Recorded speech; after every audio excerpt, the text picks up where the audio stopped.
स्वागत करुच्ची मोर आउ एक रेसिपी को।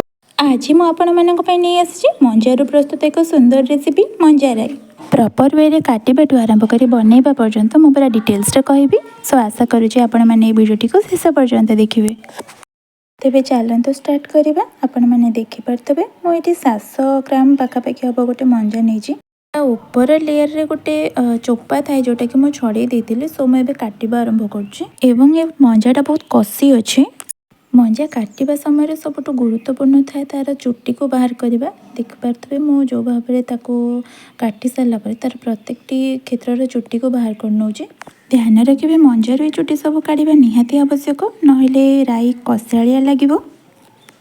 तापर ताको बहुत पतला पतला स्लाइस करके काटिबे, जहाँद्वारा यह सिझा को बहुत कम समय लगी थाए। सबू काटी सारे पर मुझे किसी लुण छींची भल भाव गोल देती, जहाँद्वारा यह कला पड़ न था। भल भाव चकड़ी भाव गोल देवे। एबे मुझे ढांकी दौची। एबे चलते एबे मैं मसला प्रस्तुत करवा। मसला मु गोटे रसुण, फाड़े पियाज, किछि सोरिष आ तार अधा भाग जीरा, 2-3टी बादाम, 2टी सुखिला लंका दे ताको बाटी देछि। आलू सारू बैगन को मु मीडियम साइज रे भाव में काटी देथिले। एबे चलते आम ताको भल भाव में भाजी नवा।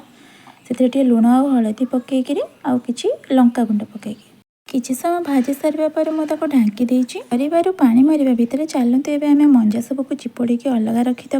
आपण मैंने देखिपे मंजार एबे बहुत सुंदर भाव में पानी बाहरी पड़ुची, अलग हो जाउची। एबे चिपुड़ी रखिथिबा मंजा को परिवार पकईदेवा। ता देहरे किछि पियाज और 3-4टी रसुण पकई ताको भल भाव में गोलैदेवा। ध्यान रखिथे कि आम परिवार पानी सब मारी देथिले। आउ मंजार भी मो भल भाव चिपुड़ देथिली पानी को। सो ताको भल भाव टिके संतुली देबे।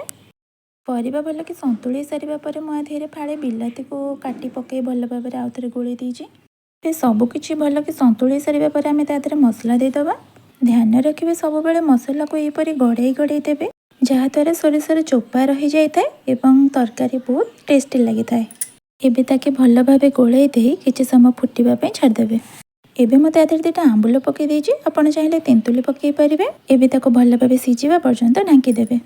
एबे आपण देखि पारथबे सब किछि केते सुंदर भाव में सिझि जाइछि।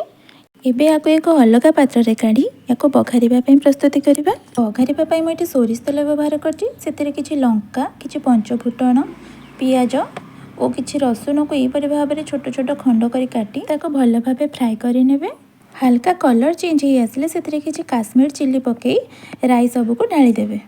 एठी मु से किसी चीनी ऐड करी, जहाँद्वारा राईर टेस्ट आहरी भल आसी थाए। आपण चाहिए या स्किप करें। मुझे 5-6टी बड़ी नहीं भाव में हाथ में हल्का प्रेस कर बड़ी सबको तरकारी उपर पकईदेवे। ध्यान रखिए ये बड़ी ऑप्शनल को जमार भी स्किप करेंगे। आम मंजा राई प्रस्तुत हो जाए। आपण मैंने या भात किंबा रुटी रे मध्य खाई परिबे। आपण मानक मोर रेसिपी केमिति लागिला कमेंट निश्चिंत जणाइबे। आ जदि नुआ थांती ताले सब्सक्राइब करने को जमारे भी भूलिबेनी।